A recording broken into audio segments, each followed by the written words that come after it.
నేను కొన్ని మాట్లాడుతున్నప్పుడు మీకు కొన్ని ఇబ్బందులు ఉంటాయి. ఏంటంటే మీ వాడు ఎలా మాట్లాడేసారంటారు మేము. అలాగే ఇది కాదు. నేను అమర్జీవి గారి గురించి మాట్లాడలా. అంటే ఉదాహరణకి కులాల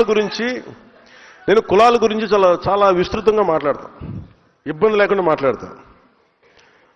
మా సోదరులు నాగబాబు గారిని అడగండి, మా ఇంట్లో ఎప్పుడు కూడా కుల ప్రస్తావన మాకు తెలియదు అసలు ఎప్పుడు.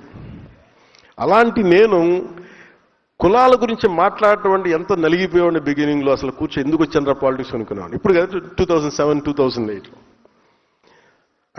అంటే మనం మానవత్వం అనుకున్న పెరిగిన వాళ్ళకి, సోషలిజం మైండ్ సెట్ ఉన్నవాడికి కులం చాలా ఇబ్బందిగా ఉంటుంది. కాకపోతే that is a stock reality of our society. ఇది ఒక వాస్తవ దృక్పథం. ఇది అంటే మనకి అసమానతలు ఉన్నాయి.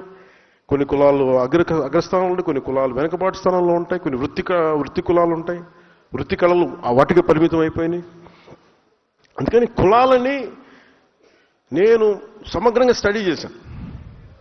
స్టడీ చేసుకున్న తర్వాత అప్పుడు అవగాహన వచ్చి మాట్లాడాను.